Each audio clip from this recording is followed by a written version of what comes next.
नमस्कार, मैं भास्कर भारद्वाज आप सभी का हार्दिक अभिनंदन और स्वागत करता हूं। आशा करता हूं कि आप बिल्कुल ठीक होंगे। आज का जो वीडियो है ये उन स्टूडेंट्स के लिए है जो जस्ट अभी क्लास 12 पास आउट हुए हैं और अभी भी उन्होंने नीट की परीक्षा दी है और उनका रिजल्ट आ गया है। बहुत सारे अलग अलग मेरे वीडियोस पे कमेंट सेक्शन में ये कमेंट्स थी कि सर प्लीज़ हेल्प अस कि क्या क्या कट ऑफ जाएगा, बीडीएस किस रैंक तक मिल जाएगी, एमबीबीएस किस रैंक तक मिल जाएगा, नहीं मिलता है तो क्या करें, किस कंडीशन में बीडीएस करना चाहिए, किस कंडीशन में बीडीएस नहीं करना चाहिए। बहुत सारे यूट्यूब वीडियो हम देख रहे हैं जिसमें कि ये बताया जा रहा है कि बीडीएस में कोई स्कोप नहीं है, या फिर ऐसे बहुत सारे कमेंट्स हैं। आप खुद जाकर मेरे अलग अलग वीडियोस पे देख सकते हैं। तो थोड़ा सा वीडियो बड़ा हो जाएगा क्योंकि हर कॉलेज के बारे में डिस्कस करना आफ्टर ऑल, और आप में से जितने भी लोगों को ये लगता है कि which one is better scope wise और एनीथिंग, तो मैं डिस्क्रिप्शन में अपना लिंक दे दूंगा आपको वीडियोस के, या तो आप मेरे चैनल को सब्सक्राइब कीजिए, मेरे चैनल पे जाइए और आप देखिए वहाँ पे आपको मिल जाएंगे कि ऐसा नहीं है कि बीडीएस और एमबीबीएस में बहुत ज़्यादा डिफरेंस है या फिर क्या डिफरेंस है क्या नहीं है, that you can watch it. तो चलिए स्टार्ट करते हैं। पहले तो आप सबको बहुत बहुत बहुत बधाई जिनके भी बहुत अच्छे रैंक हैं, और जिनके रैंक अच्छे नहीं आए हैं उनको भी बहुत बहुत बधाई, क्योंकि आप के अच्छे रैंक नहीं आए हैं तभी तो उनके अच्छे रैंक आए हैं। और दूसरी बात ये कि निराश नहीं होना है, आप ट्राई कीजिए, नेक्स्ट ईयर आपका बहुत अच्छे मार्क्स के साथ आएंगे, आप इम्प्रूव करने की कोशिश करें। तो फटाफट अब स्टार्ट करते हैं, देखते हैं कि कट ऑफ रैंक क्या होगी। तो मैं जब कट ऑफ रैंक की बात कर रहा हूँ तो ये ऑल इंडिया रैंक की बात हो रही है, और सेंट्रलाइज काउंसलिंग की मैं बात करूंगा, मतलब जो कि ऑल इंडिया काउंसलिंग हुआ, ऑल इंडिया कोटा की, क्योंकि अलग अलग स्टेट के अलग अलग काउंसलिंग के अलग अलग कट ऑफ जाते हैं और वो बता पाना बहुत डिफिकल्ट हो जाएगा, क्योंकि उसके लिए फिर वीडियो बहुत लंबी हो जाएगी। हर स्टेट के बारे में आपको काउंसलिंग का पता पॉसिबल नहीं है। तो ठीक है, स्टार्ट करते हैं। तो इस बार जो है एक कैटेगरी और एडेड है, वो है ईडब्ल्यूएस। तो जनरल, ईडब्ल्यूएस, ओबीसी, एससी और एसटी, इन अलग अलग 5 कैटेगरी के बारे में हम लोग आज बात करेंगे। तो सबसे पहले बात करते हैं जनरल कैटेगरी की। तो जनरल कैटेगरी का जो फर्स्ट राउंड काउंसलिंग होने वाला है, फर्स्ट राउंड, उसमें अकॉर्डिंग टू मी आप +-5 कर सकते हैं, 620 के आसपास कट ऑफ जाएगी। मतलब जिसका 620 मार्क्स होगा उन्हें फर्स्ट राउंड में कहीं ना कहीं कॉलेज मिल जाएगा। और ये मैं एमबीबीएस बीडीएस दोनों की बात कर रहा हूँ, सिर्फ मैं गवर्नमेंट कॉलेज की बात कर रहा हूँ। अब आप कहेंगे कि फिर कैसे पता चलेगा, एमबीबीएस और बीडीएस में सिर्फ 1 मार्क्स का डिफरेंस होता है, 1 और 2 मार्क्स फर्स्ट राउंड काउंसलिंग में।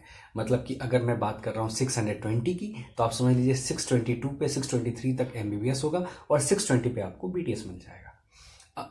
नेक्स्ट मैं बात करता हूँ, और मैं लास्ट में आपको बताऊंगा कि अगर आपके बहुत कम मार्क्स हैं तो फिर कैसे आपको कॉलेज अभी भी मिल सकता है, क्या करना होगा आपको। फिर बात करते हैं हम सेकेंड राउंड। जब यही काउंसलिंग सेकेंड राउंड तक पहुंचेगी तो इसमें लगभग 5 to 6 मार्क्स नीचे आ जाएगा स्कोर, मतलब लगभग 615 616 तक आपको जनरल कैटेगरी में इजीली सीट मिल जाएगा। गवर्नमेंट सीट की मैं बात कर रहा हूँ। अब बात कर लेते हैं ईडब्ल्यूएस। ईडब्ल्यूएस में इस बार जो सीट डाली गई है वो लगभग 545 सीट या 560 सीट, इन बिटवीन ये सीट आएगी जो ईडब्ल्यूएस के लिए रिजर्व होगा। तो ये जो सीट रिजर्व होगी ये इतनी ही सीट होगी, तो इसमें बहुत ज़्यादा कट ऑफ में आपको फर्क नहीं दिखेगा। फर्स्ट राउंड में आपको 5 to 6 मार्क्स का फर्क दिखेगा। मतलब ईडब्ल्यूएस का जो फर्स्ट राउंड का कट ऑफ जाएगा वो जाएगा 610 to 612 के आसपास। अगर आपके ये मार्क्स हैं और आप ईडब्ल्यूएस में हैं तो आप निश्चिंत रहिए, आपको फर्स्ट राउंड में ही कॉलेज मिल जाएगा।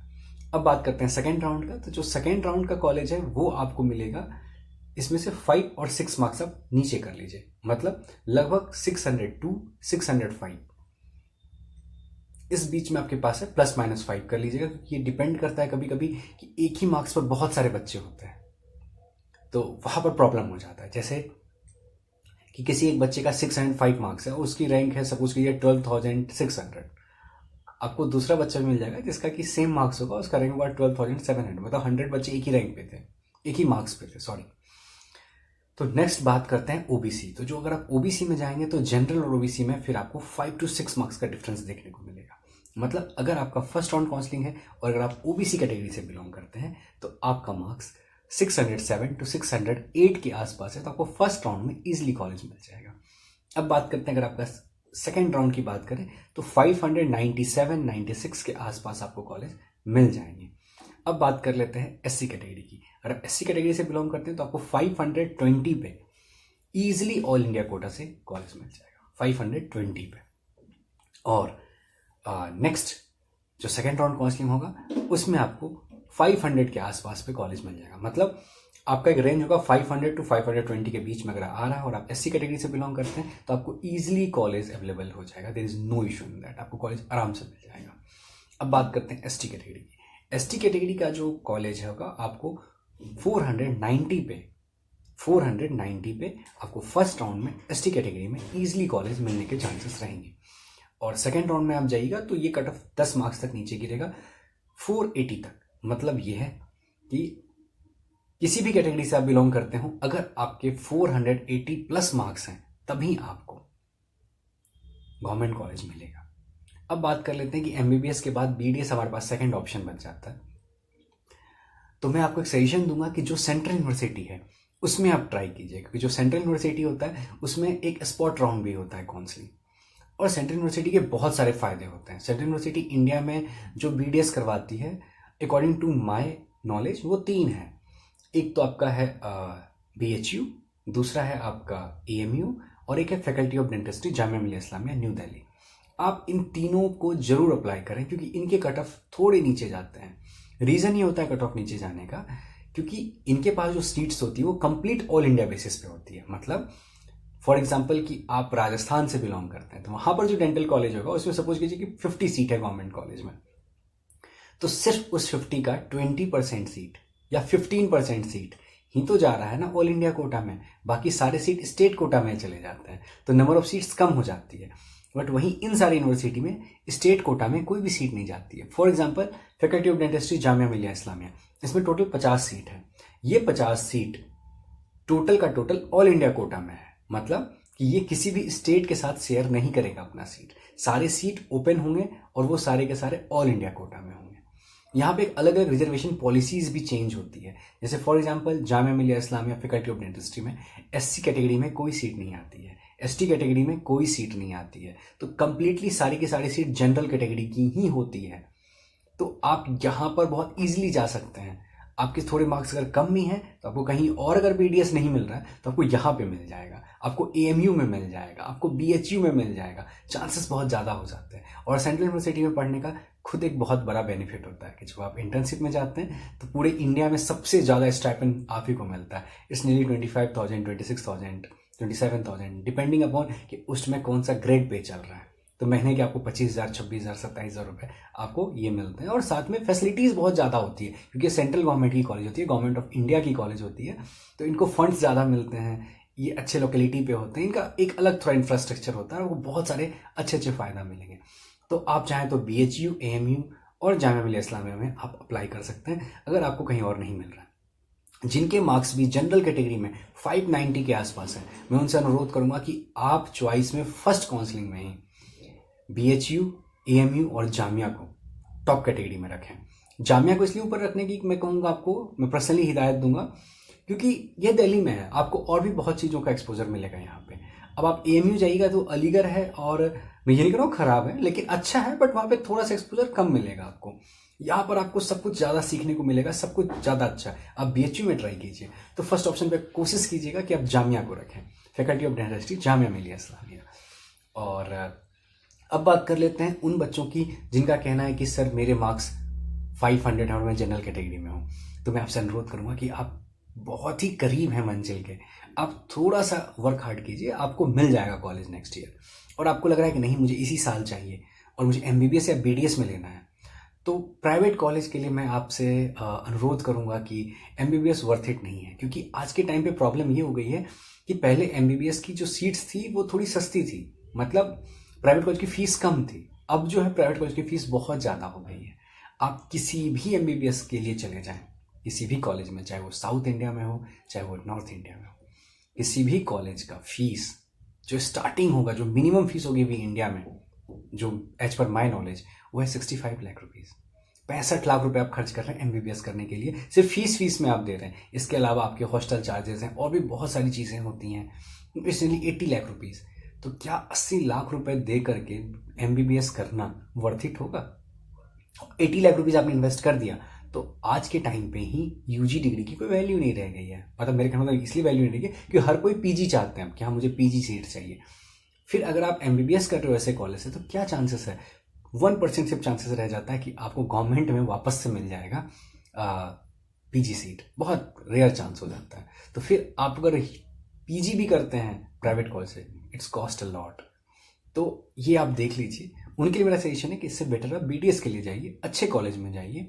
आपके 20 लाख तक में बहुत अच्छे से BDS कंप्लीट हो जाएंगे। आप वहाँ पे मन लगा के पढ़िए। आफ्टर दैट आप फाइट कीजिए नीट PG के लिए, और आप MDS किसी गवर्नमेंट कॉलेज से कीजिए। आप MBBS करके PG करें या BDS करके PG करें, स्टाइपेंड सेम होती है। It's nearly 60,000 rupees to 1 lakh rupees per month, और वो अलग अलग स्टेट पे डिपेंड करती है, वो स्टेट का क्या पे स्केल चल रहा है। तो मेरा सजेशन है कि अगर आप MBBS के लिए जा रहे हैं तो ये सोच समझ के जाइए कि आप बहुत ज़्यादा अमाउंट में पैसे खर्च कर रहे हैं, और आउटकम उस अकॉर्डिंग टू आपको लगता है कि आप कर पाओगे, देन इट्स गुड। नहीं तो नहीं हो पाएगा, क्योंकि बहुत ज़्यादा पैसा खर्च होता है आज के टाइम पे। और जिनके मार्क्स बिल्कुल कम हैं, 400 से नीचे हैं, उनको मैं सजेस्ट करूँगा please don't go for MBBS, go for BDS।